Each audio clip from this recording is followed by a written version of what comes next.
ராட்டை நேயர்கள் ராட்டை நேயர்கள் அனைவருக்கும் வணக்கம். வணக்கம். வணக்கம் பாஸ்கர். வணக்கம் வணக்கம். வணக்கம். ரெண்டு பேரும் ஒன்றாவே தொடங்கியிருக்கோம். கிட்டத்தட்ட 39 சீசன் முடிச்சு 40வது சீசனில் இருக்கோம். அதுவும் முக்கியமான ஒரு தருணத்தில் எல்னினோ பற்றி பேசிட்டு இருக்கிறோம். போன வாரம் பேசுனதுக்கு பின்னாடி நிறைய விஷயங்கள் அது சார்ந்து வந்திருக்கு. அதில் நீங்கள் நேற்று சொல்லி நான் அதை பார்த்தேன். யுவன் இபி அவங்களுடைய கட்டுரை ஒன்று, ஓவர் ஷூட் டே பற்றின தரவுகளோடு அடங்கியிருக்கிற ஒரு கட்டுரை. ஓவர் ஷூட்டு நமக்கு ஏன் ரொம்ப முக்கியமாக பார்க்குறோம் அப்படின்னா, ரெண்டு விஷயம். நமக்கு அதில் ஒரு சுயநலமும் இருக்குது. ஏன்னா இந்தியாவில் அச்சு ஊடகங்களில் ஓவர் ஷூட்டை பற்றி யார் எழுதியிருக்காங்கன்னு தெரில. நாம் தான் அதை நம்ம தொகுப்பில் வச்சுருக்கிறோம். நம்ம பார்த்த வகையில் சொல்கிறேன். மற்றவங்க எந்த ம். அளவுக்கு அதை எழுதுனாங்கன்னு தெரில. அதனால் போன புத்தகத்திலேருந்து வரக்கூடிய புத்தகத்திலையும் அதனுடைய வேறு பார்வைகள்லாம் நம்ம பார்ப்போம்னு நினைக்கிறேன். ஆனால் ஓவர் ஷூட் டே பற்றின குளோபல் நம்பர்ஸாக கொடுத்துருக்குறாங்க அவங்க. அதை பற்றி நீங்கள் ஒரு அறிமுகம் பண்ணிட்டீங்கன்னா, அது இந்த எல்னினோவோட போகிறதுக்கு முன்னாடி அது ரொம்ப முக்கியமான ஒரு ஆவணமாக பார்த்ததுனால, இந்த எபிசோடுக்கான அறிமுகமாக அந்த ஓவர் ஷூட் டே வச்சே நீங்கள் ஏதாவது உங்கள் அறிமுகத்தை சொல்லுங்கள். அதுக்கு பிறகு எல்னினோ இந்திய அளவில் நம்ம எப்பயுமே பேசுன மாதிரி தான் அக்ரிகல்ச்சரு, எம்ப்ளாய்மெண்ட்டு, மத் மற்றதெல்லாம் எப்படி இருக்குன்னு பார்க்கலாம். லாங் டேர்ம் ஷார்ட் டேர்மாக பிரித்து கூட பார்ப்போம். ஓவர் ஷூட் டேனா என்னன்னு நம்ம முன்னாடியே ரொம்ப தெளிவா பேசியிருக்கிறோம். ம். ஜஸ்ட் குயிக்கா ஒரு இதுக்கு முன்னாடி கேட்காதவங்களுக்கு ஒரு சின்ன அறிமுகம்னா, ஓவர் ஷூட் அப்படின்னா ஒரு ம். எல்லையை தாண்டுதல். ம். ஓவர் ஷூட் வந்து இதுல விமான நிலையத்தில் அடிக்கடி பயன்படுத்துவாங்க. ம். அதாவது ரன்வேன்னு ஒரு அளவு கொடுத்திருப்பாங்க, 3 கிலோமீட்டர் வரைக்கும் இருக்கும் அப்படின்னு. ம். சில சமயம் விமானங்கள் வந்து அதை தாண்டி போயிடும், இந்த ரன்வேயை தாண்டி வெளில போயிடும். ம். வேகத்தை கட்டுப்படுத்த முடியாது. அது ம். மாதிரி வேகத்தை கட்டுப்படுத்துவதற்கான ஒரு எல்லை இருக்கு. ம். அந்த எல்லையை கடந்து விட்டால் அதை ஓவர் ஷூட் அப்படின்னு ம். விமானங்கள் விஷயத்துல சொல்லலாம், எல்லா விஷயத்திலுமே சொல்லலாம். ம்.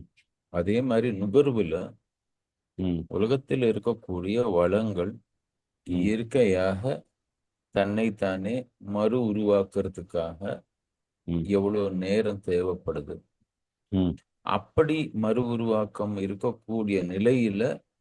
உலகம் நுகர்ந்தால் ம். ஒரு தனிநபருடைய நுகர்வுக்கான அளவு எவ்வளவா இருக்கலாம் ம். அப்படின்றத நிர்ணயம் பண்ணி ம்.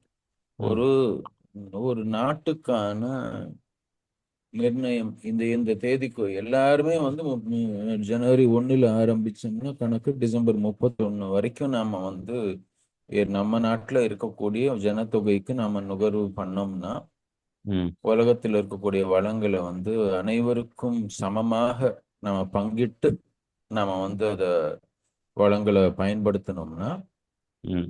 எல்லாரும் வருஷம் முழுக்க பண்ண முடியுமானா முடியும். இன்னைக்கு ம். இருக்கக்கூடிய வளங்களை வச்சு இது சாத்தியம். ம். ஆனால் ம். இதை வந்து பல நாடுகள் அவங்க அப்படி எவ்வளவு நுகரணுமோ அதை விட பன்மடங்கு அதிகமாக நுகர்கிறார்கள். ம். அதுல உலகத்துல இருக்கக்கூடிய பணக்காரர்கள்னு சொல்லக்கூடிய ம். 1% அல்லது ம். 0.1% இருக்கக்கூடியவங்க வந்து ம். ஜனவரி 4, அதாவது முதல் 4 நாட்களிலேயே அவங்களுடைய நுகரக்கூடிய வளங்களுடைய பங்கை முழுசா நுகர்ந்துடுறாங்க. அதற்கப்புறம் ம். இருக்கக்கூடிய 360 நாட்கள், 61 ம். நாட்கள் வரைக்கும் ம். அவங்க வந்து கடன் வாங்கித்தான் நுகர்றாங்க. அடுத்தவங்க கிட்ட இருந்து கடன் வாங்குறாங்க. ம். வருங்கால சந்ததியினர்கிட்ட இருந்து கடன் வாங்குறாங்க. ம். அது மாதிரி கடன் வாங்கித்தான் நம்ம அதுக்கப்புறம் அந்த ஓவர் ஷூட்டை தாண்டின ஒவ்வொரு நாளுமே வந்து நாம வரும் ம். தலைமுறைகளுக்கு இல்லாமல் செய்யறோம் அப்படின்றதுதான் கணக்கு. ம். அப்படி பார்க்கையில ம். ஒட்டுமொத்த உலகமே வந்து ம். என்னைக்கு வந்து நுகர்வை வந்து ம். வளங்கள் தானாக இயற்கையாக அது தன்னை புதுப்பிக்க அளவை தாண்டுது அப்படின்றத நான் அந்த நாளை தான் ஓவர் ஷூட் டேன்னு குறிப்பிட்டோம். ம். நுகர்வு ஒட்டுமொத்த உலகத்தின் நுகர்வு வந்து அந்த நாள்ல வந்து டிசம்பர் 31 வரைக்கும் போச்சுன்னா அது சரியான நாள்னு நம்ம வச்சுக்கலாம். ம். ஆனா அது கொஞ்சம் கொஞ்சமாக குறைஞ்சிட்டே வருது, நுகர்வு அதிகமாக அதிகமாக. இயற்கையை ம். விட வேகமாக நம்ம நுகர்றோம்னு பொருள். ம். அப்படி பார்த்தோம்னா இந்த வருஷம் ஜூலை 30 ம். ஓட நம்ம ஒட்டுமொத்த உலகமும், அதற்கப்புறம் வாழக்கூடிய ஒவ்வொரு நாளும், நாம நுகரக்கூடிய ஒவ்வொரு விஷயமும், ம். நாம அடுத்த தலைமுறையில வந்து கடன் வாங்கி தான் நுகர்றோம்னு அர்த்தம். ம். இதுதான் வந்து இந்த ஓவர்ஷூட் டே உடைய ஒரு ரொம்ப சுருக்கமான விளக்கம். ஆமா. அதுல இந்தியாவை பொறுத்த வரைக்கும் நாம எந்த அளவுக்கு பயப்படணும் அப்படின்னு, நாம வந்து நம்மளுடைய நுகர்வை தாண்டி மற்றவர் நுகர்வையும் பார்க்க வேண்டியிருக்கு. ஏன்னா ம். உலகத்துல மத்த பேர் எங்க நுகர்ந்தாலும் அது இந்தியாவில் இருக்கக்கூடிய மிகப்பெரிய ஜனத்தொகை ஏதோ ஒண்ணு நமக்கு இல்லாம போய் தான் அடுத்தவன் அதை நுகர வேண்டிய நிலைமைக்கு இருக்கு. ஏன்னா ம். நாம வந்து உலகத்துல ஜனத்தொகையில நம்ம எல்லாருக்கும் தெரியும். ஆஹ் 5ல் 1.5 பேர் நம்ம ஆளுங்க. ம். அதனால நாம வந்து மிகப்பெரிய ஒரு பாப்புலேஷனா இருக்கிறதுனால ம். நம்மளுடைய நுகர்வு நாம ஓவர் ஷூட் பண்றோமா அப்படின்னா உண்மையே பார்த்தோம்னா இல்லை. ம். டிசம்பர் 31 தாண்டி தான் நமக்கு போகுது. அதாவது இயற்கை வளங்களை எல்லாருக்கும் சமமாக பங்கிட்டா கூட எவ்வளவு நுகரணுமோ ஒரு தனிநபர் அதை விட கம்மியா தான் நாம வந்து நுகர்றோம். ம். ஒரு விஷயத்துல இது சந்தோஷம்தான். ஆனா ம். நம்ம சமூகத்துல இருக்கக்கூடிய பொருளாதார ஏற்றத்தாழ்வை வச்சு பார்த்தோம்னா இது ம். சந்தோஷமான விஷயம் கிடையாது. ம். ம். ஏன்னா அந்த முதல்ல சொன்னேன்ல அந்த 1% அல்லது 0.1% வரைக்கும் இருக்கக்கூடிய ஆட்களில் இந்தியர்களும் அடக்கம். இந்தியாவில் ம். இருக்கக்கூடிய மிகப்பெரிய பணக்காரர்கள் அதிலேயே அந்த பட்டியல்லையும் வர்றாங்க. ம். அப்படின்னா இந்தியாவில் இருக்கக்கூடிய ஏழைகள் உலகத்துல சராசரியா ஒரு மனுஷன் இவ்வளவு நுகர்ணம்னு இருக்குதோ அதை விட பன்மடங்கு கீழே தான் வந்து ஒருத்தருக்கு வந்து நுகர்வு நடக்குது அப்படின்றது நாம வெட்கப்பட வேண்டிய விஷயமே தவிர பெருமைப்பட வேண்டிய விஷயம் இல்லை. ம். இதுல இரண்டாவது, அதிகமா அதிகமா நுகர்றக்கும் நமக்கு எவ்வளோ வித்தியாசம் இருக்கு? நீங்க அதிகமா ஒரு நுகரக்கூடிய சதவீதம் சொன்ன. ம். நாடுகள்னு பார்த்தோம்னா சில பேர் ஜனவரி மாசத்தோடயே முடிஞ்சு போகுது. ம். இப்ப ம். பிப்ரவரி 4 கத்தாருன்றான், பிப்ரவரி இது சிங்கப்பூரா, இவன் எல்லாம் வந்து பிப்ரவரி மாசமே முடிஞ்சு போகுது. ம். குவைத் வந்து மார்ச் மாசம், அமெரிக்கா ம். வந்து மார்ச் மாசம், மார்ச் 15 தேதிக்குள்ள அமெரிக்கா முடிச்சிடுறான். ம். ம். Russia March end. ஸோ நாம வந்து அடிக்கடி சொல்லக்கூடிய நார்வீஜியன் கண்ட்ரீஸ்ன்னு சொல்லக்கூடிய நார்வே, ஸ்வீடன், ம். ஆஹ், ஃபின்லாண்டு, ம். அவன்லாம் வந்து மார்ச் ஏப்ரலோட முடிஞ்சு போகுது. ம். ஸோ குறைச்சலா நுகரக்கூடிய நாடுகள்னு இன்ஃபேக்ட் இது குறைச்சலா நுகரக்கூடிய நாடுகள் நம்ம கணக்கெடுத்து பார்த்தோம்னாலே 3 விஷயம்தான் தெரியுது. ஒண்ணு, அந்த நாடுகளில் பஞ்சமும் பட்டினியும் ஏழை ஏழ்மையும் அல்லது போரும் அதிகமா இருக்கக்கூடிய நாடா இருக்கு. ம். இரண்டாவது, இன்னமும் அதிகமாக அஹ், விவசாயம் சார்ந்த நாடுகளாக இருக்கு. ம்.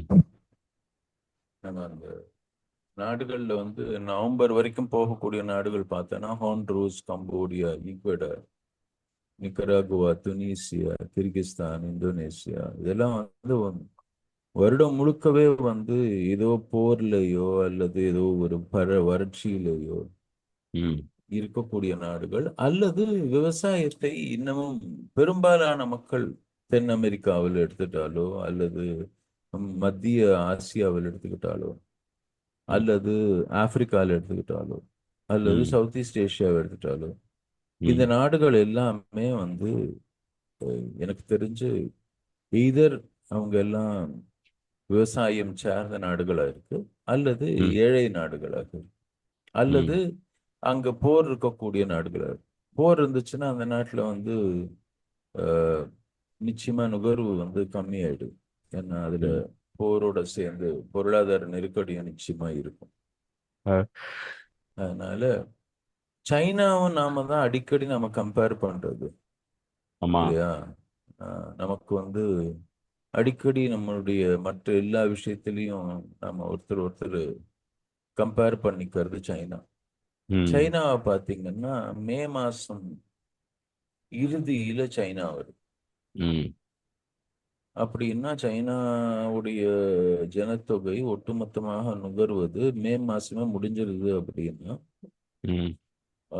அடுத்த ஒரு ஒரு வருஷத்துக்கான ஒரு 1.5 வருஷத்துக்கு அவங்க நுகரக்கூடியதை கடன் வாங்குறாங்க அடுத்து வரக்கூடிய தலைமுறையில். ம். ஆனா ம். அடுத்து வரக்கூடிய தலைமுறைன்னு நம்ம சொன்னாலுமே கூட அது அடுத்து வர தலைமுறை கிடையாது. ம். இப்ப இருக்கக்கூடிய தலைமுறை வேற எங்கேயோ இருக்கக்கூடிய நாடுகள்ல இருந்து தான் நம்ம சுரண்டுறோம்னு அர்த்தம். இதை வந்து நம்ம ஸ்ட்ரெயிட்டாவே எப்படி பார்க்கலாம்னா, ம். ஆஹ், எந்தெந்த நாடுகள் எல்லாம் வந்து ஓவர் ஷூட்டை சீக்கிரமா அச்சீவ் பண்றாங்களோ அந்த நாடுகள் எல்லாமே ம். மற்ற நாடுகளுக்கு போகக்கூடிய வளங்களை அவங்க அனுபவிக்கிறாங்கன்னு தான் அர்த்தம். ம். ம். ஒட்டுமொத்தமா சொல்லணும்னா இந்தியா மாதிரி நாடுகள் வந்து மற்ற நாடுகள் வேகமாக வந்து ஓவர் ஷூட்டை தாண்டக்கூடிய நாடுகள் மேல ம். இதற்காக ம். ஒரு டாரிஃப் ஒன்று எடுத்துட்டு வரணும். இப்போ ட்ரம்ப் டாரிஃப் எடுத்துட்டு வர்றாரு இல்லையா? அது மாதிரி ம். நாம ஒரு டாரிஃப் போட்டு நீங்க வந்து ஓவர் ஷூட் டே சீக்கிரமா வந்துருச்சு, ம். அதனால எங்களுக்கு வர வேண்டிய வளங்களை நீங்க வந்து நீங்க எடுத்துக்கிட்டீங்க, அதனால ம். எங்களுக்கு வளங்கள் இல்லாம போகுது அப்படின்னு சொல்லி நாம வந்து 200%, 300%, அவங்க ம். எப்போ ஜனவரி மாசம் வந்துச்சுன்னா அவனுக்கு 1000% வந்து டாக்ஸ் போடணும், பிப்ரவரின்னா ம். 900, அது மாதிரி வந்து குறைச்சிட்டே, அதே மாதிரி ம். ஜனத்தொகை அதிகமா இருக்கக்கூடியவர்கள் அப்படின்னா ம். அவங்களுக்கு இன்னும் குறைச்சலாகவும் ஜனத்தொகை குறைச்சலா இருக்கிறவங்களுக்கு அதிகமாகவும் போடணும். ம். ஏன்னா குறைச்ச ஜனத்தொகை வச்சுட்டு அதிகமாக நுகரக்கூடிய நாடுகள்ல ஒட்டுமொத்தமா பொறுப்பு இல்லாம பண்றாங்கன்னு தானே அர்த்தம். ம். ம். ஸோ அந்த மாதிரி இந்தியா வந்து ஒரு டாக்ஸ் மாதிரி கூட எடுத்துட்டு வரலாம். ம். ஏன்னா அது அவர் ட்ரம்ப் சொல்றாரு இல்லையா, இவங்க வந்து நம்மளுக்கிட்ட வந்து எதையுமே இறக்குமதி பண்ணாம எல்லாத்தையும் ஏற்றுமதியே பண்றாங்க, அதனால வந்து நம்ம நாடுல நம்மளுடைய பொருளாதாரம் பாதிக்கப்படுதுன்னு. ம். ம். அது மாதிரிலாம் பேசும்போது நாமளும் இது மாதிரி ஒரு விஷயத்த சொல்றதுக்கான வாய்ப்பு இருக்கு. ம். எனவே இதுதான் ஓவர் ஷூட்டே உடைய நிலை, இதுதான் இன்னி தேதிக்கு. ம். பட் விவசாயத்திலிருந்து கொஞ்சம் கொஞ்சமா நாடுகள் எல்லாம் வெளியேற ஆரம்பிச்சதுக்கு அப்புறம் பாத்தீங்கன்னா, ம். இப்ப விவசாயமே இல்லாத நாடுகள் எல்லாம் பாத்தீங்கன்னா உங்களுக்கு இதுல இருக்கு. ம். வேகமா வந்து இந்த மார்ச் மாசத்துக்குள்ள முடியக்கூடிய நாடுகள் எல்லாம் பாத்தீங்கன்னா பெரும்பாலும் ம். விவசாயமே இல்லாத நாடுகள். குவைத், ம். சிங்கப்பூர், லக்சம்பர்க், ஆமா. மங்கோலியால கூட விவசாயம். ஆனா அது பனி இது இல்லையா, அது வந்து மங்கோலியா இஸ் டெசர்ட், பனி டெசர்ட் அது. ம். கனடாலையும் பாதி நேரம் உறைஞ்சு போயிருக்கும். யுஏஇல ஒன்றும் கிடையாது, பஹ்ரைன்ல ஒன்றும் கிடையாது. ஸோ யூஎஸ்ல இருக்குது, ஆனா யூஎஸ்ல இருக்கிறது விவசாயம்னு சொல்ல முடியாது, அது ஒரு இண்டஸ்ட்ரி அது. ம். அவங்க விவசாயம் விவசாயமாவே பார்க்கல, ம். தொழிற்சாலையாக பார்க்கறாங்க. நிலத்தை தொழிற்சாலையாக மாத்தினது அமெரிக்கா, அதே மாதிரி ஆஸ்திரேலியா. ஸோ அந்த ஒரு அஹ், உண்மையான இயற்கை சார்ந்து மண்ணோடு கலந்து இருக்கக்கூடிய நாடுகள் தான் வந்து ஓவர் ஷூட் டே இல்லாம இருக்கு. ம். இப்போ இந்த ஓவர் ஷூட் டேக்கும் எல்னினோக்கும் இருக்கக்கூடிய தொடர்பு என்ன அப்படின்றதுல இருந்து நீங்க ஆரம்பிங்க. ம். இந்த போன வாரம் நம்ம பேசும்போதே நல்ல மக்கள்கிட்ட ரீச் இருக்கு. ஏன்னா விவசாய ம். பாதிப்பு நேரடியாக தமிழகத்தில் பார்க்குறாங்க எல்லா பெல்ட்லேயுமே. இங்கே இந்த பக்கம் திருவள்ளூரில் தொடங்கி கன்னியாகுமரி வரைக்கும் வெவ்வேறு பிரச்சனைகள். மழை இல்லைங்கிறது ஒரு பக்கம். ஆற்றை நம்பி இருக்கிறாங்க இல்லையா, ஆற்று பாசனத்தை நம்பி இருக்கிறவங்க காவேரியை நம்பியோ அல்லது மற்ற தென்பெண்ணையை நம்பியோ இருக்கிற ஆற்று பாசன படுகை, அவங்க எல்லாருமே தண்ணி இல்லாமல், ஒரு பக்கம் மழை இல்லாமல், ரெண்டுமே இப்போ அஹ், மானாவாரி விவசாயிகளுக்கு மழை என்பது பிரதானமாக இருந்தது. ஆற்று பாசனம் நம்பி இருக்கிறவங்களுக்கு இந்த டேம் திறக்கிறது தான் ரொம்ப முக்கியமானதாக இருக்கும். ஜூன்லேயே திறக்கணும், ஜூன் 2வது வாரங்களில் திறப்பாங்க. இல்லைங்கிறதுனால சொன்னால் அதை மக்களும் அதை உணர ஆரம்பிச்சிருக்கிறாங்க. இப்போதான் பொதுமக்கள், விவசாயிகள் அல்லாத பொதுமக்களை பற்றி ஒரு கருத்து வருது. குடிக்க தண்ணி இருக்காது, அந்த மாதிரி டெய்லி எசென்ஷியல் நீட்ஸுக்கு தண்ணி இல்லாமல் போயிருமோன்ற ஒரு பயமும், அஹ், பொருளுடைய டைவர்சிட்டி. இப்போ நீங்கள் ஒரு 2 மாதத்துக்கு முன்னாடி நீங்கள் சந்தைக்கு போயிருந்தாலும் சரி, இல்லை காமர்ஸில் வாங்கியிருந்தாலும் சரி, பார்த்தீங்கன்னா உங்களுக்கு ஃப்ரூட்ஸ் அப்படின்னு தேடினீங்கன்னா நிறைய வந்திருக்கும். ஒரு 50ன்னு வச்சுக்கோமே, ஒரு 50 வகையான ஃப்ரூட்ஸ் பிளிங்கிட்டோ பிக் பாஸ்கெட்டோ திறந்து 50 வகையான வருதுன்னா, இப்போ உங்களுக்கு 20 தான் இருக்கும் அதில் இன்டென்ட். ம்.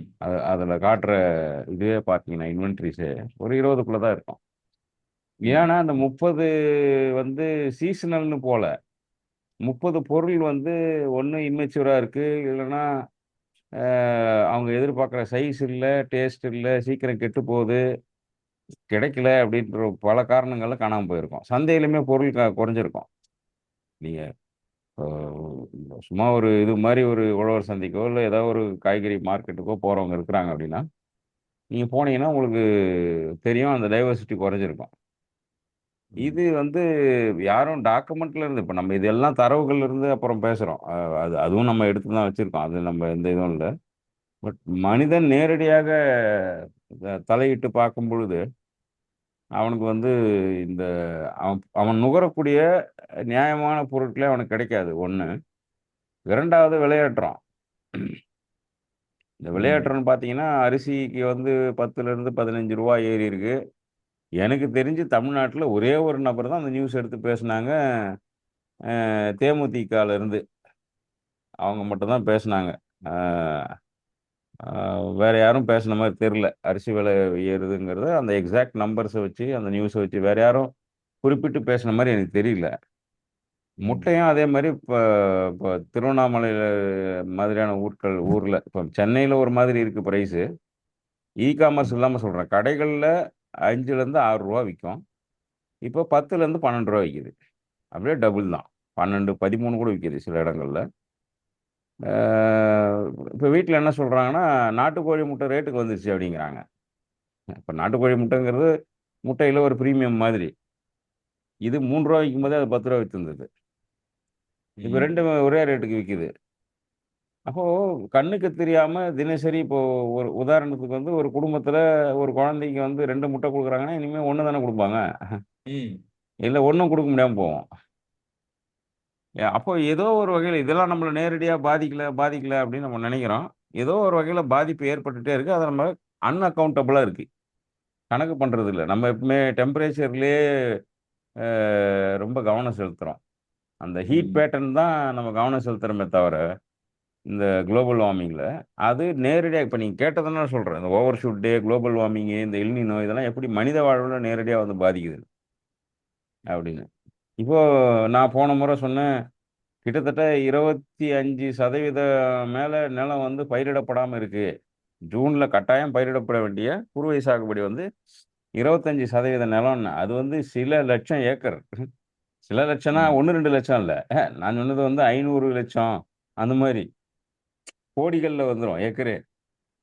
அவ்வளோ அளவுக்கு வந்து பயிரிடப்படாம இருக்குன்னு அர்த்தம். இப்போ யூசுவலா 900 லட்சம் ஏக்கர் பண்ணுவாங்க இந்தியாலன்னா, இப்ப 500க்குள்ள தான் பண்றாங்க. 500, 600 தான் பண்றாங்க. மீதிலாம் பண்றதுக்கான வாய்ப்பு இல்ல. இந்த ம். நம்பர் வந்து கிட்டத்தட்ட 20% நேரடியாக உணவு உற்பத்தியே இல்லாம பண்ணிடும். ம். நேரடியாக. மறைமுகமா எவ்வளோன்னு தெரியல. ஏன்னா, இப்போ இப்போ அ அ இந்திய அரசாங்கம் என்ன பண்ணியிருக்கு, அ 40% சப்சிடில ம். எத்தனால் அண்ட் மெத்தனால் மேக்கிங்க்கு அரிசிய வித்துருக்காங்க அரசாங்கம். ம். இப்ப நம்ம போன வாரமும் அத சொன்னோம். ஒரு பக்கம் எல்னினோவாலயோ, கிளைமேட் சேஞ்ச்னாலயோ ஏற்படக்கூடிய ஒரு நிகழ்வின் காரணமாக நமக்கு உற்பத்தி பாதிக்கும், சப்ளை செயின் பாதிக்கும், கன்சியூமருக்கான பிரைஸ் ரைஸ் கூடுறதுல அக்சஸிபிலிட்டி இருக்காது, அஃபோர்டபிலிட்டி இருக்காதுன்னுலாம் நம்ம பல தரவுகள் பேசியிருந்தோம். இந்த மாதிரியான ஒரு நெருக்கடியான சிச்சுவேஷன்ல ஃபுட் கார்ப்பரேஷன் ஆஃப் இந்தியா என்ன பண்ணியிருக்கு, 40% அரிசிய வந்து டிஸ்டில்லரீஸ்க்கு எத்தனால் புரொடக்ஷனுக்கு குடுத்துருக்கு. மெத்தனால் கிடையாது. இல்லையா? இப்ப ம். சாராயத்துக்குன்னா, இப்ப எரி சாராயத்துக்கும், குடிக்கிற சாராயத்துக்கும் இருக்கிற வித்தியாசம் இருக்குல்ல. இது ம். வந்து எரி சாராயம். வாகனங்களுக்காக பண்ணக்கூடியது. மெத்தனால்லயும் வண்டி ஓட்டலான்றது இப்போ வந்துன்னு இருக்கு இன்ஜினு. ஆனா நம்ம E20யே வச்சுக்குவோம். E20 டூ 85 வரைக்கும் இப்போ இந்தியால அவைலபிள்னு வைங்க. அப்ப இது என்ன செய்யணும்? 40% இந்திய உணவு இது எவ்வளோ பெரிய நம்பர்ன்னு யோசிச்சு பாருங்க. 2ல் ம். ஒருத்தனுக்கான சோற எடுத்து, நீ சாராயம் பண்ணுன்னு அரசாங்கம் குடுத்துருக்கு இந்த மாசம். ம், ம், ம். ஒரு இந்திய சராசரி இந்தியன்ல 2 பேர்ல ஒருத்தனுடைய சாப்பாட்ட எடுத்து நீ சாராயம் பண்ணுன்னு. அப்போ அப்போ இந்த எரிசக்தியுடைய தேவை பாருங்க, நம்ம எந்த அளவுக்கு அதிகப்படுத்தி வச்சிருப்போம்ன்னு. ம். இது இந்த இந்த இது நேரடியாக நான் வந்து யாரோ சொன்னாங்க இந்த நியூஸ்னாலயே. ஃபுட் கார்ப்பரேஷன் ஆஃப் இந்தியா குடுத்திருக்கிற அந்த இது. இந்த எத்தனாலுக்காக குடுத்தது மட்டும். இது என்ன பண்ணும்? ஒண்ணு அம் சப்ளைய வந்து வெகுவா பாதிச்சுரும். ரேஷன நம்பி இருக்கிற மக்கள் என்ன ஆவாங்கன்னு இன்னும் 1 மாசத்துல தெரிஞ்சிரும். அல்லது சந்தைக்கே வரக்கூடிய அரிசிகளுடைய நிலைமை என்னான்னும் தெரிஞ்சிரும். அப்ப 2ல ஒருத்தர எத்தனாலுக்காக பட்டி போடுறதுக்கு தயாராயிருக்கோம் 1. இன்னொன்னு உற்பத்தியிலே நமக்கு 20% குறைஞ்சிருக்கு. அப்ப ம். கிட்டத்தட்ட 60% ஸ்டேபிள் ஃபுட் ஷார்டேஜ் வந்து இந்தியா சந்திக்க போகுது. இது இந்த நம்பர் நம்ம கேட்கறதுக்கு 60% ஈஸியா இருக்கும். 60 கிட்டத்தட்ட பெரிய விஷயம் இல்ல பாஸ்கர். 60% 70 இஸ் லைக் கோடி அன்பிலீவபிள். ஆ. 70, 75 கோடி மக்களுடைய உணவு அது. ம். இதுல வந்து விளையாடிட்டு இருக்கிறாங்க. எத்தனாலுக்காகவும், இல்ல இப்படி ஒரு கிளைமேட் சேஞ்சுன்னு ஒரு சமாச்சாரமே இல்ல. உற்பத்தி குறைபாடே இல்லன்னு. ஆனா உற்பத்தி குறைபாடு இருக்குன்னு உங்களுக்கு எல்லா தரவுகளுமே சொல்லுது. தரவே சொல்லுது. நமக்கு வந்து புரொடக்ஷன் எப்படி வரும்? உங்களுக்கு ஆ இப்போ இருக்கிற ஸ்டோரேஜ தூக்கி எத்தனாலுக்கு குடுத்துட்டீங்க. இப்போ வந்து பயிர் வைக்கிறதுக்கான அளவுக்கு மழை இல்ல. நமக்கு வந்து இப்ப அசாம்ல மழை பெய்யுது, மேகாலயால பெய்யுது, குஜராத்ல பெய்யுதுன்னு மட்டும் சொல்லுவாங்களாக்கும். அது எந்த அளவுக்கு வந்து அந்த இதுவ குறைச்சிருக்குன்னா, இப்ப ஜூன் டூ ஜூலைல இருக்கிறத 60லிருந்து 63% டெபிசிட்டா இருக்க வேண்டியது ஒரு 35, 40% மாறியிருக்கு. அதாவது 40% டெபிசிட்ல 10% பூர்த்தி அடைஞ்சிருக்குன்னு அர்த்தம். அப்போ ஓவரால் இந்தியால இன்னும் 30% டெபிசிட் இந்த 2 மாசத்துல. ஜூன், ஜூலையோட டெபிசிட் வந்து 30% இப்போ. ம். 40% இருந்து. அப்ப இது ஏதோ ஒரு வகையில இப்போ சூப்பர் எல்னினோ அப்படின்றது இவங்க சொன்னபடி பார்த்தாக்கா 1.6 டிகிரி உயரம்னாங்க. ஆனா இப்போ வந்து அது உயர்ந்திருக்கிறது வந்து கிட்டத்தட்ட அ ஜூன், ஜூலைல வந்து அது கிராஸ் ஆயிடுச்சு. 2க்கு மேல ம், போயிடுச்சு. ம், ம், ம், ம். இந்த எஸ்எஸ்டின்னு சொல்லுவோம்ல, சி சர்ஃபேஸ் ஆமா. டெம்பரேச்சர்ன்னு. அத ம். ஆவரேஜ் பண்ணி பார்க்கறதுனால நமக்கு ஈஸியா தெரியுது. ஏன்னா ஆவரேஜ் 20 டிகிரி தாண்ட மாட்டேங்குது. 20, 21. அதனால ஒண்ணுமே நடக்கலாம், ஒண்ணுமே நடக்கலாங்கிறாங்க. அந்த ஆவரேஜ் சி சர்ஃபேஸ் அது லேண்ட்ல பண்ற இம்பாக்ட் பெருசு இல்ல. லேண்ட்ல இருக்கிற ட்ரை ஏரோ, இல்ல மழை இல்லாத தன்மையோ உங்களுக்கு வந்து மாறும் பொழுது, இந்த என்ன சொல்றது? கடந்த 1 வாரத்துல மட்டும் ஃபுட் இன்ஃப்ளேஷன் 8 டூ 9%ங்கிறாங்க. யோசிச்சு பாருங்க. கடந்த 10 நாள்ல மட்டும் ஒரே ஒரே வாரத்துல. 1 வாரத்துல ம். 8 டூ 9% வந்து இந்தியால வந்து ஃபுட்ல இன்ஃப்ளேஷன் நடந்திருக்கு. ஆனா இது விவசாயிங்களுக்கு போயிருக்குமானா, அதான் இல்ல. இந்துல கிளியரா கட்டுரை எழுதுறாங்க. அரசாங்கம் கிளியரா கைட்லைனும் குடுக்குது. என்னன்னா, முறைப்படுத்தப்படணும். விநியோகத்த முறைப்படுத்தப்படணும். எப்படின்னா, இந்த ஹார்டிங்க்காக பதுக்கி வைக்கிறது இருக்கக்கூடாதுன்னு இவங்க சொல்றாங்க. இந்த ம். விலையேற்றம் வந்து பதுக்கி வச்சு விலையேத்துவாங்கன்றதெல்லாம் அவங்க கவனம் செலுத்துறாங்களே தவிர, இந்த உற்பத்திக்கான ரிஸ்க்கோ, லாங் டைம்ல பண்ற இதுவோ வந்து கவனிக்கல. நமக்கு வந்து இது எப்போ நார்மலைஸ் ஆகலாம் அப்படின்னு இவங்க கணிக்கிறாங்கன்னா, 2027 வின்டருக்கு அப்புறம் வேணா நார்மல் ஆகுன்ற மாரி கணிக்கிறாங்க.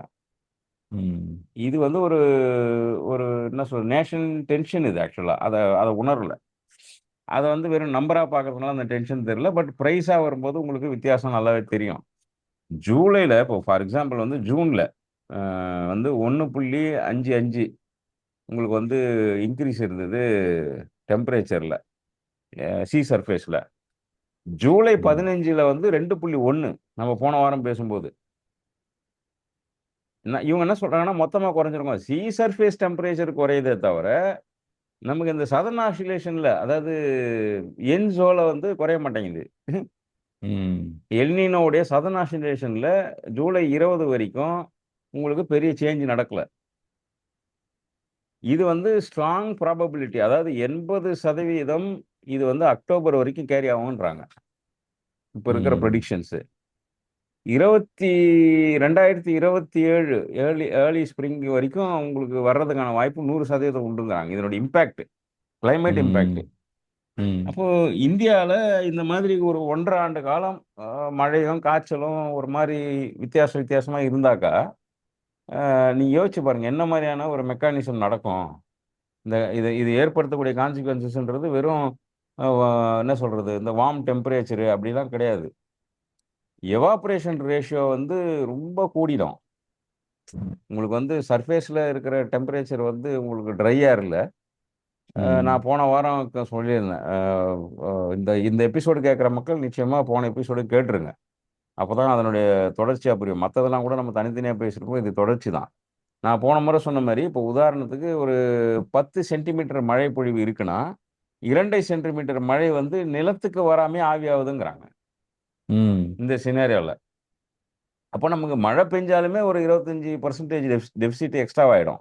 மழை இருந்தாலுமே பூமியை வந்து அடையிறதுக்கு முன்னாடி சர்ஃபேஸில் அது எவாபரேட் ஆகுதுங்கிறாங்க. நாம் இது வரைக்கும் என்ன நினச்சிருப்போம், பூமிக்கு வந்து அது வந்து வாட்டர் ஷெட்டாக மாறின பிறகு தான் நமக்கு எவாபரேஷனை பற்றின கணக்கீடு நம்ம பண்ணியிருப்போம். ஆனா இது என்ன சொல்லுதுன்னா, உங்களுக்கு சர்ஃபேஸ்லயே மழை வரும்பொழுது மேலேருந்து மேகத்திலேருந்து இறங்கும்போது, அது அப்படியே ஆவியா மாறுறது. சப்ளிமேஷன்னு சொல்லுவோம்ல, அந்த மாரி ஆயிரும் போல இருக்கு. கண்டென்ஸே ஆவறதில்ல. மழையா கண்டென்ஸ் ஆவாம, அப்படியே ஆவியாவுறது. மேகம் ஆவியாவுற நிகழ்ச்சி வந்து நடந்துகிட்டே இருக்கும். அப்படிங்கிறது இதெல்லாம் வந்து இன்னும் பேசப்படாத தலைப்புகளா இருக்கிறதுனால, நான் தொடர்புபடுத்தி சொல்றேன். ஒண்ணோட ஒண்ணு. நம்ம ரொம்ப விஷயத்த என்ன பண்றோம்னா, கன்வெர்ஜ் பண்ணி நம்பர் சௌகரியத்துக்காக, டேட்டாவ கன்வெர்ஜ் பண்ணி கொண்டு வந்து டெம்பரேச்சரோட நிறுத்திர்றோம்.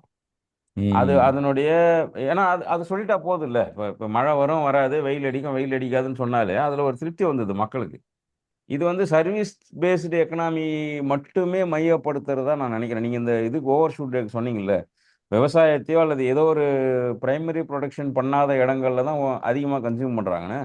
அதே மாரி பிரைமரி புரொடக்ஷன்ல ஈடுபடாத விவசாயம், அப்புறம் ஆடை, இந்த மாரி மண் சார்ந்து இருக்கக்கூடிய எல்லாமே டைரக்ட்டா இருக்கக்கூடிய அது கேஷ் கிராப்பா இருக்கலாம், ஃபீடிங்கா இருக்கலாம், ஃபாடரா இருக்கலாம்.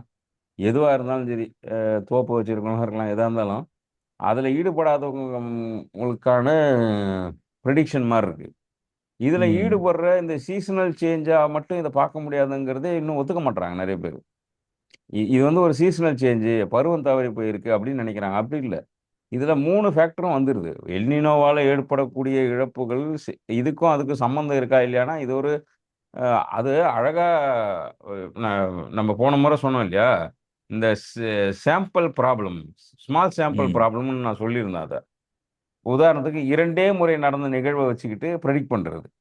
82லேருந்து இது இது வந்து 3வது முறை நடக்குது. அப்ப நம்மகிட்ட 2 ரெக்கார்டு தான் இருக்கு. இதுக்கு முன்னாடி சூப்பர் எல்னினோ ம். பத்தின ரெக்கார்டு. ம். இதை வைத்துக்கிட்டு இதனுடைய ஆம்ப்ளிட்யூட கணக்கு பண்றாங்க இல்லையா? அது எவ்வளோ தவறா இருக்கும்? ம். அப்போ இந்த அசஸ்மென்ட்டே தப்பு. இந்த ஸ்மால் சாம்பிள் வந்து அசஸ்மென்ட்டு இப்போ இந்தியால இருக்கிற ஒரு 10 பேர கூப்ட்டு, உங்களுக்கு கடவுள் பத்தி அபிப்பிராயத்த சொல்லுங்கன்னு சொல்லி 140,00,00,000 பேருடைய அபிப்பிராயமா கன்வெர்ட் பண்ற மாரி இது. ஒரு ம். சிறு கூட்டத்திலயும் ஒரு சின்ன நம்பர். எண்ணிக்கையிலே ரொம்ப சின்ன நம்பர எடுத்துக்கிட்டு, அதிலிருந்து மட்டும் ஏன்னா நம்மகிட்ட தரவுகளே இல்ல. நம்ம அத முதல்ல ம். ஒத்துக்கணும். இந்த எல்னினோ, சூப்பர் எல்னினோ பத்தின ஒரு லாங் டெர்ம் ஸ்டடியே நம்மகிட்ட கிடையாது. இருக்கிறதே 82லேருந்து. இது 3வது முறை. இத இனிமே தான் ஸ்டடி பண்ணி ஆகணும். அப்போ நம்மகிட்ட 2 டேட்டா தான் இருக்கு. அந்த 2 ம். டேட்டாவும் 1.4, 1.5 டிகிரி சர்ஃபேஸ் லெவல்ல, சர்ஃபேஸ் லெவல்ல இருந்த டெம்பரேச்சர ரெக்கார்ட் பண்ணியிருக்கு. அவ்வளோதான். அது வந்து இந்த அளவுக்கு கவனிச்சிருப்பாங்களா? 80கள்ல போய் எல்னினோவும், அக்ரிகல்ச்சரையும், எக்கனாமிக்ஸையும், மேக்ரோ, மைக்ரோ எக்கனாமிக்ஸ்லாம் இவங்க பண்ணியிருப்பாங்களான்னு ஸ்டடின்னு பார்த்தா, தேடுனா எங்கேயாவது ஒரு 1 லைன், 2 லைன் கிடைக்கலாமா இருக்கும். நம்மகிட்ட இல்ல. நம்ம தேடி ம். தேடி எடுத்தா கூட WMO, NOAA மாரி நேஷனல் இன்ஸ்டிடியூட்டோட நம்பர்ஸ் தான் இருக்கு. இங்க இருக்கிற IMD ரிப்போர்ட்லாம் மழை பெய்யும், பெய்யல, இவ்வளோ டெபிசிட் இருக்கு, தண்ணி இவ்வளோ இருக்கு, ரிசர்வாயருடைய ஹைட் இவ்வளோ இருக்கு, இவ்வளோ டிஎம்சி தான் தொறக்க முடியுன்ற தரவுகள் இருக்கே தவிர, இந்த ம். கிளைமேட்னாலயோ அல்லது இந்த மழை பொழிவு, பொழியாம இருக்கிறது, வெப்பம், அப்புறம் ட்ரை ஏரு, இந்த ஓஷன் கரண்ட்ல இருக்கிற சேஞ்ச்னால, அ இந்த ஹியூமனிட்டேரியன் கிளைம்ன்னு சொல்லுவோம்ல, அது இல்ல இங்க. இங்க இருக்கிறது எல்லாமே வந்து நம்பர்ஸ் தான். அக்ரிகல்ச்சர பத்தியோ, அதனுடைய கான்சிக்வென்ஸ் இப்ப இப்ப அக்ரிகல்ச்சர் இதுவரைக்கும் நம்ம இப்படி சொல்லியிருக்கிறோம். ஆனா, அ மெரைன் ஸ்டடீஸ் என்ன சொல்லுதுன்னா, குளோபலி 40% டிக்ளைன் இருக்குன்றாங்க ஃபிஷிங்ல. ம். இ எனக்கு ஆச்சரியம் என்னன்னா, எல்லாமே 30 அபோவ் தான். 30லேருந்து 50 வரைக்கும் இருக்கு. இந்த நம்பர்ஸ்லாம். எதுவுமே 5, 10ன்னு இல்ல. அப்போ மெரைன் பேசின்ல இருக்கக்கூடிய இந்த ஹீட் வேவ் காரணமாக, இந்த சூப்பர் எல்னினோவ கணக்குல வச்சு பார்க்கும் பொழுது, கிட்டத்தட்ட 40% உணவு வந்து கடலின் வழியாக கிடைக்கக்கூடிய உணவுப் பொருட்கள் தட்டுப்பாடு வருங்கிறாங்க. ம். அப்போ உங்களுக்கு லேண்ட்ல கிடைக்கக்கூடியதும் போது, கோழி அப்படி கிடைக்கக்கூடியதும் போகுது. அப்போ மீனும் அப்போ ஃபிஷரிஸ் கொலாப்ஸ் நம்ம அதிகம் பேசுறதே இல்லை. அது ம் ஒண்ணு இருக்கு. ஏன்னா, அத பெரும்பாலும் நம்ம இதுல சேர்த்துக்கிறதே இல்ல. நம்ம ஃப்ளட் கிட்டுனா கூட நமக்கு புயலோ, வெள்ளமோ வந்தா கூட நமக்கு எது வரைக்கும் செல்லுபடி ஆகுதுன்னா, ஈசிஆர், ஓஎம்ஆரோட நின்னு போகுது நம்மளுடைய பார்வை. இல்லையா? கடலை அடைவதற்கு முன்பு வரைக்கும் தான் நமக்கு கணக்கு இருக்கே தவிர, இந்த மழைக்கு பின்பு இந்த கடலை என்ன சேதாரம் பண்றோம்? மழை இல்லாம என்ன சேதாரம்? இப்போ யூசுவலா நமக்கு வந்து இந்த டீசலினேஷன் உலக அளவுல ஈக்காலஜிஸ்ட்டுங்கலாம் எதுக்குறதுக்கு காரணம் என்னன்னா, அந்த நன்னீரை எடுத்த பிறகு மறுபடியும் பொ பொ வ அதுல விடுற அந்த அவுட்லெட் வந்து பயங்கர டென்ஸான சால்ட் வாட்டரா தான் போய் விழும். இல்லையா? 2 மடங்கு, 3 மடங்கு டென்ஸ் ஆயிடும். இந்த ம் சலைனிட்டி கூடும்பொழுது இருக்கக்கூடிய லாஸ் ஒண்ணு இருக்கு. ம். அப்போ நம்ம ஒரு பிரச்சனையா பண்ணல. இடியாப்பம் சுத்துற மாரி சுத்தின்னுக்கிறோம். எல்னினோவால ஒரு பிரச்சனை, கிளைமேட் சேஞ்சுனால ஒரு பிரச்சனை, மனிதனுடைய இண்டஸ்ட்ரியல் தலையீடுனால வரக்கூடிய ஒரு பிரச்சனை, பாலிசினால ஒரு பிரச்சனை. ம் இது லேண்டுக்கும் பொருந்தும், வாட்டருக்கும் பொருந்தும். நான் லேண்டுன்றது மலையிலேருந்து தொடங்கி கழிமுகம் வரைக்கும் லேண்டுன்னு எடுத்துக்கிறேன். கழிமுகத்திலிருந்து இருக்கக்கூடிய எல்லா சர்ஃபேஸ் வாட்டரையும் நம்ப தண்ணீன்னு எடுத்துக்குவோம். அப்படி எடுத்தோம்னாலே ம் இந்த சிக்கல் இருக்கு. இப்போ ஒ இது எல்லாம் வந்து ஷார்ட் டேர்ம்ல இருக்கிற பிரச்சனையா சொல்றேன்.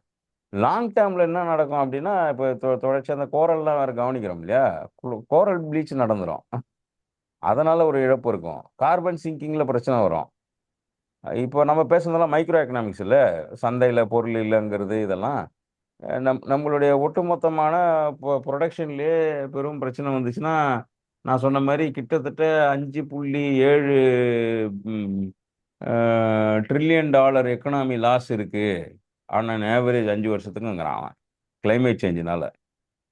இதை இன்னும் வலுவாக்குது ஒரு 20, 15% வந்து வலுவாக்குது இந்த எல்னினோ, சூப்பர் எல்னினோ. அப்போ ஒரு 4லிருந்து 5 ட்ரில்லியன் டாலர் எக்கனாமி வந்து சிக்கல் இருக்கு அப்படின்னா, கிட்டத்தட்ட 100,00,000 கோடி ரூபாய்க்கு இழப்பை ஏற்படுத்துது இந்த கிளைமேட் சேஞ்ச். ம் இதை ஒரு 125,00,000 கோடியா வருஷத்துக்கு மாத்தும் இந்த சூப்பர் எல்னினோ. அடுத்த 1 வருஷத்துக்கோ, 1 2 வருஷத்துக்கோ.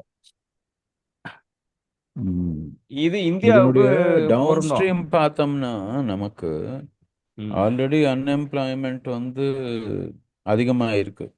ம், புதிய எம்ப்ளாய்மெண்ட் உருவாகிறதுக்கான வாய்ப்புகளும் கம்மி.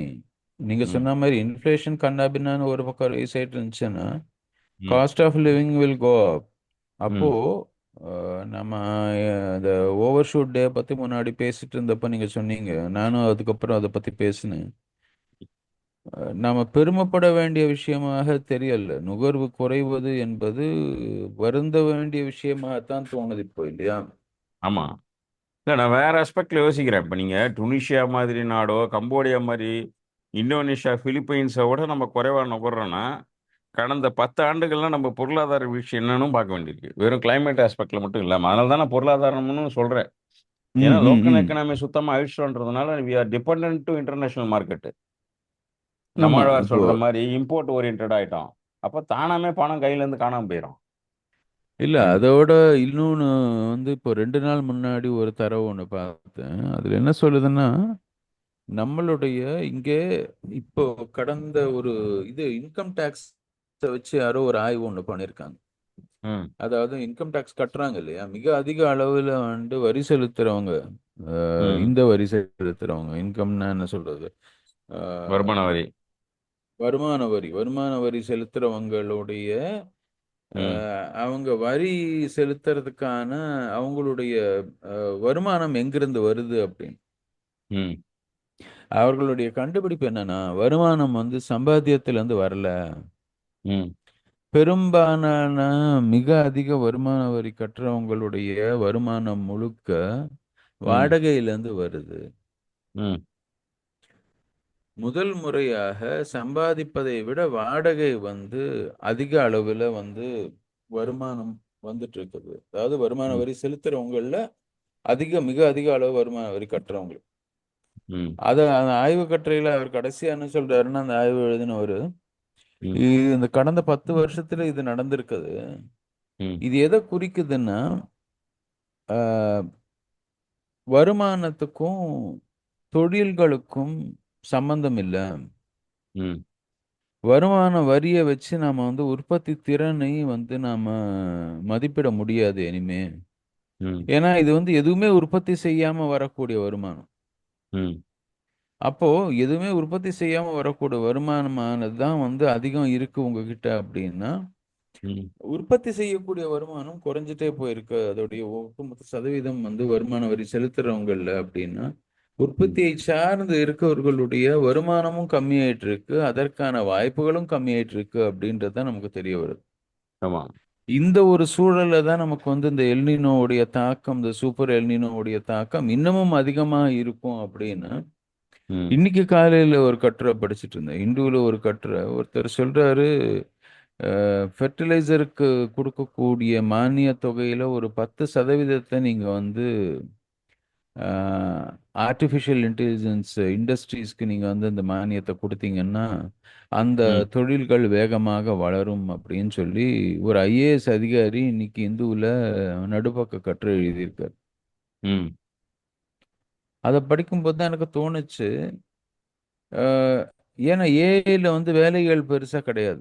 வேலையே இல்ல ம் அதுல. வேலை வாய்ப்புன்றது வந்து இனிமே தான் அதுல வந்து எப்படி உருவாகுன்றத பத்தி யோசிக்க ஆரம்பிக்கணும். இப்போதைக்கு அது வந்து வெறும் ம் ரென்டட் ஸ்பேஸ் தான் இந்தியாவ பொறுத்தவரைக்கும். ம் ஸோ, இப்போ நீங்க ஃபெர்டிலைசருக்கான சப்சிடி அப்படிங்கிறது வந்து பெரும்பாலான விவசாயிகள் வந்து அத நம்பி தான் விவசாயமே இருக்கு. ம் ரசாயன விவசாயம் செய்யக்கூடிய விவசாயிகள் நண்பர்கள் எல்லாருமே வந்து அந்த சப்சிடிய நம்பி தான் இருக்காங்க. ம் அப்படி இருக்கக்கூடிய ஒரு சூழல்ல, அதையும் வந்து நீங்க இதுக்கு குடுத்துரு அப்படின்னு சொல்லி சொல்ல ஆரம்பிச்சாங்கன்னா, ம் அப்ப என்ன ஆகுது? வேலையை தாண்டி வேலைவாய்ப்பு, வாழ்வாதாரம் அதை தாண்டி ம் தொழில்களுக்கான முதலீடு, அதற்கு வந்து நீங்க ஆதாரங்கள் உங்களுடைய இயற்கை ஆதாரம் பத்தி நீங்க அதுக்கு குடுத்துடணும். உங்களுடைய முதலீடுகளையும் அரசாங்கத்துடைய சப்சிடியோ அல்லது அரசாங்க முதலீடையும் வந்து இதுக்கு குடுக்கணும். ம் அப்படின்ற மாரி ஐஏஎஸ் அதிகாரிகள் மத்தியிலேயே ஒரு கண்ணோட்டம் இருக்கு அப்படின்னா, ம் அது கொஞ்சம் ஒரு பக்கம் நீங்க சொல்ற மாரி உற்பத்தியில வந்து கிட்டத்தட்ட எவ்வளோ சொன்னீங்க? 20ஆ? ஆமா. 20% வந்து குறைய போகுது. அதிலேயே இன்னும் வந்து டீட்டெயிலா ஒரு இன்னும் ஒரு ஒரு டீட்டெயிலும் சொல்லிடுறேன். இப்போ உதாரணத்துக்கு வந்து இந்த காரிஃப் சீசன்ல குறுவை சாகுபடி சீசன்ல கிட்டத்தட்ட ம், 3 மில்லியன் 3,4 மில்லியன் ஹெக்டேர் வந்து எண்ணெய் வித்துக்களும் பருப்பும் போடுவாங்க இந்தியால. ம். அதுல குறிப்பா பருப்பு வந்து 1.7 வரைக்கும் போடுறாங்க. இந்த பல்சஸ்ன்னு சொல்லக்கூடிய வகையில. ஆ, வெ அ எண்ணெய் எடுக்காத பயிர்கள் சொல்றேன் நான். அப்ப எண்ணெய் எடுக்கிற பயிர்கள் வந்து ஒரு 2 மில்லியன் ஹெக்டருக்கு மேல இருக்கு அது. இது வந்து கிட்டத்தட்ட நமக்கு வந்து ஒரு 30-35% வந்து கிராப் பேட்டர்ன் மாத்திட்டாங்க. நம்ம விவசாயமே பண்ணியிருக்காங்கன்னு கணக்குல எடுத்துட்டா கூட, இந்த தண்ணிய தாங்கி இருக்கக்கூடிய ஐட்டம் இருக்குல்ல, மானாவாரி இல்லாத மானாவாரிக்குமே மழை வேணும். பட் அத கழிச்சுட்டு பார்த்தோம்னா கூட, உங்களுக்கு வந்து காட்டனும், ஆயில் சீடும் ஒரு 30% டிக்ளைன் இருக்கு. அதாவது சோயிங்லே நான் சொல்றது அறுவடையில இல்ல. ம். இது வந்து இப்ப உங்களுக்கு விதைப்பே 30% இல்லன்னா, இப்ப இருக்கக்கூடிய கிளைமேட் கண்டிஷன வச்சு பார்க்கும் பொழுது, அறுவடையிலயும் நெறைய டிக்ளைன் இருக்க வாய்ப்பு இருக்கு. அது இன்னும் ஒரு ஒரு 2 மாசம் போனா தான் தெரியும். இல்லையா? செப்டம்பர் முடிஞ்சா தான் நமக்கு இந்த அறுவடை பத்தின ஒரு ஐடியா வரும். 100, 150 நாள் போனா தான் ஒரு கிளியர் ஐடியா வரும் ஜூன்ல இருந்து. இது வந்து பை டிஃபால்ட் வந்து உங்களுக்கு விதைப்பே 30% குறைஞ்சிருக்கு அல்லது மாறியிருக்கு. அத செய்யல அவங்க. அந்த தொழில செய்யல. இயல்பா செய்யக்கூடிய தொழில செய்யல. அப்படின்னா நமக்கு வந்து என்ன சொல்றது? பல்சஸ்லயோ, ஆயில் சீட்ஸ்லயோ நமக்கு வந்து அ ஒரு வகையில இன்ஃப்ளேஷன் நடக்கணும். அல்லது அரசாங்கம் நீங்க சொன்ன மாரி ஏதாவது ஒரு சப்சிடைஸ் பண்ணி, இம்போர்ட் பண்ணி மக்களுக்கு ரேஷன் பண்ணணும். இது சாத்தியமானா எங்கருந்து இவங்க இம்போர்ட் பண்ணுவாங்கன்னு பார்க்கும்போது, அதுக்கு எங்கேயுமே வாய்ப்பு இல்ல, இந்த வருஷம். மத்த ம். வருஷத்துலனா கூட எங்க இருந்தாவது எடுத்துக்கலாம். இந்த வருஷம் எல்லா இடங்கள்லயுமே இதே சினாரியோ தானே இருக்கு. நமக்கு மிடில் ஈஸ்ட்லேருந்து வரக்கூடிய நெறைய இந்த ஆயில் சீட் சம்மந்தமான இதுலயே அவங்களுக்கும் அதே பாதிப்பு இருக்கு. ம். அப்போ இந்த ஜூன், ஜூலை, ஆகஸ்ட், செப்டம்பர்ங்கிற இந்த 4 மாசமே நமக்கு 20லிருந்து 35% வெவ்வேறு பயிரை பொறுத்து. நான் 20ன்னு சொன்னது வந்து நெல்லு, இந்த மாதிரி ஸ்டேப்பிள் சொல்றேன். வீட்டு அது மாதிரி. ம். ம். 30, 35ன்றது ஆயில் சீட்ஸ். நம்ம வந்து காட்டன்ன்றது வெறுமனே பஞ்சா பார்க்குறோம் இல்லையா? நீங்க அ நான் வடக்குல பயணம் பண்ண வரைக்கும், நீங்க இண்டஸ்ட்ரி ஃபுட் டிபெண்ட் ஆயிருக்கிறது மஸ்டர்ட் கூட கிடையாது. காட்டன் ஆயில் சீட்ஸ் தான். ம். காட்டன் சீட் ஆயில் தான் இருக்கும். நீங்க இந்த ஹல்திராம் மாரியான பெரிய, பெரிய இண்டஸ்ட்ரியா இருக்கட்டும், இப்ப இவங்களே இப்ப ஏ டூ பி மாரியான ஆட்களே கூட, நம்ம இந்த நியூட்ரிஷன்ற டாக்குமெண்ட் எழுதும்போது, நான் எல்லா கடைகள்லயும் போய் ரூ. 5 பாக்கெட்டு, ரூ. 10 பாக்கெட்லாம் வாங்கி பார்த்தேன். அவிங்க அவங்க பேஸ் ஆகி இருக்கிறதே ஒண்ணு பாம் கெர்னல் ஆயிலா இருக்குது, அல்லது காட்டன் சீட் ஆயிலா இருக்கு. வேற எதுக்கும் போமாட்றாங்க அவங்க. அவங்க வெஜிடபிள் ஆயில்ன்னு சொல்றதே இது 2 தான். அப்போ காட்டன்ல ஒரு 30% விதைப்பு குறைஞ்சிருக்கு இந்த வருஷம். அது நல்லதா கெட்டதான்னு நம்ம நியூட்ரிஷனுக்குள்ள போகாம பார்த்தா கூட, அவைலபிலிட்டிலயே காட்டன் சீட் ஆயிலும் கூட கம்மி. இன்னும் மஸ்டர்ட பத்தின தரவு வரல. மஸ்டர்டுக்கு இன்னும் நாள் இருக்குல்ல. நவம்பர் வரைக்கும் வெயிட் பண்ணணும். மஸ்டர்ட பத்தின தரவு வேணும்னா. நவம்பர், ம். டிசம்பர் வரைக்கும் வெயிட் பண்ணா தான் நமக்கு மஸ்டர்ட பத்தினது தெரியும். ஆனா இதெல்லாம் இப்பவே தெரியுது. அப்போ இது இது வந்து வெறும் வெப்பமாகவோ, அல்லது வெறும் சூழலியல் சிக்கலாக மட்டுமா பார்த்தோம்னா ரொம்ப சிரமம். அ ஒரு வகையில ஒரு ஆச்சரியம் என்னன்னா, யாரோ எதன் வழியாகவோ தமிழக அரசாங்கத்துக்கு வந்து வலியுறுத்தி, இப்ப பூவுலக நண்பர்கள்லாம் பயங்கரமா ரெக்வெஸ்ட் வச்சிருந்தாங்க அதுல.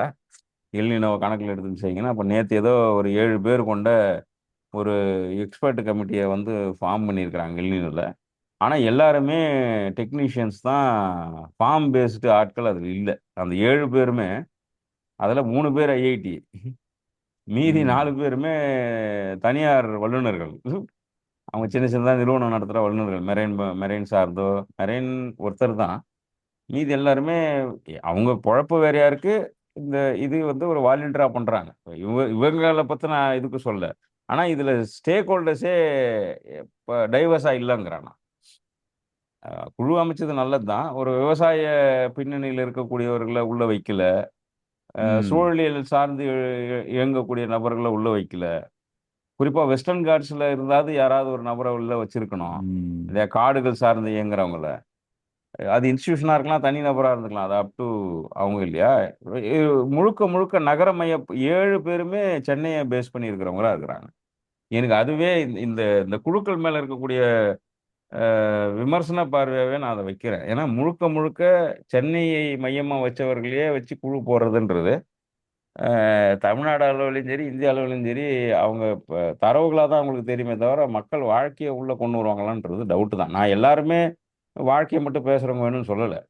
தரவுகள் வேணும், ஆய்வுகள் வேணும்ன்றது அவங்க பார்வையா இருந்தா கூட, களத்துல அனுபவப்படுற மக்கள் தலை தலைமை உள்ள இருக்கணும்ன்றது என்னுடைய கருத்தா இருக்கு.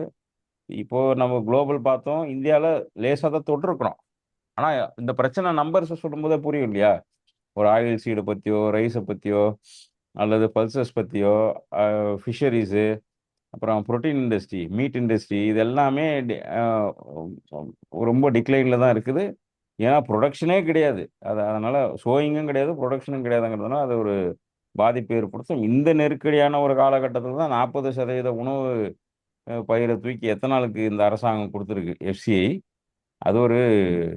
எப்படி இந்த முடிவுக்கு வந்தாங்கன்னே தெரியல. கேட்டா அப்புறம் அரசுடைய கொள்கை முடிவு. இதில யாரும் தலையிட முடியாதுன்னு சுப்ரீம் கோர்ட் கூட அவங்க நிக்கிறாங்க. இந்த மாரி முடிவு எடுக்கும்போதெல்லாம்.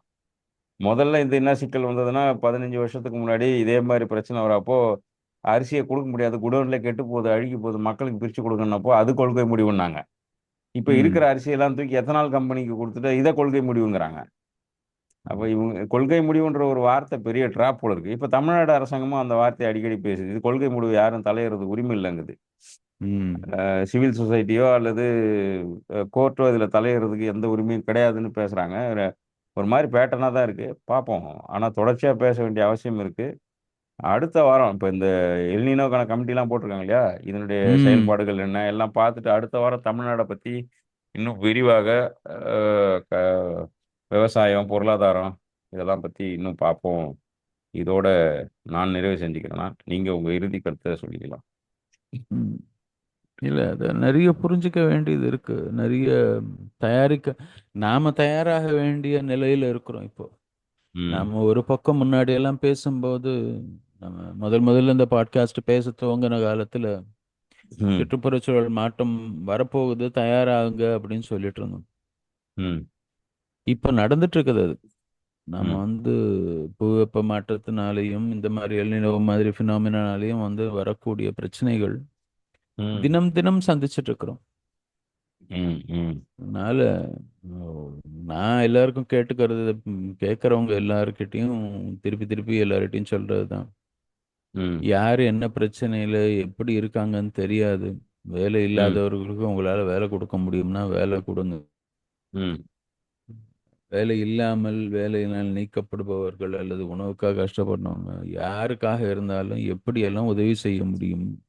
ம். இந்த ஒரு சூழலில் அடுத்து வரக்கூடிய பல மாதங்கள், ஒரு 1.5 வருஷம், இப்போ பாஸ்கர் பேசும்போது சொன்னாரு 27 வின்டருக்கு அப்புறம் தான் சரியாகிறதுக்கான வாய்ப்பு இருக்குன்னு அரசாங்கமே கணிக்கிற மாதிரி. ம். அப்படின்னா வரக்கூடிய மாதங்கள் ரொம்ப கடினமான ஒரு நிலையில இருப்போம் அப்படின்றது மாத்திரம் தெரியுது. ம். அந்த பொருளாதார நெருக்கடி சமயத்துல ஒருத்தருக்கு ஒருத்தர் மக்கள் உதவியா இருக்கணும் அப்படின்றது மீண்டும் மீண்டும் அதை மாத்திரம் நாம கேட்டுக்கிறோம். ம். தொடர்ந்து அடுத்த எபிசோட்ல தமிழ்நாடை பத்தி இன்னும் கொஞ்சம் தீவிரமா பேசுவோம். நன்றி. நன்றி. நன்றி.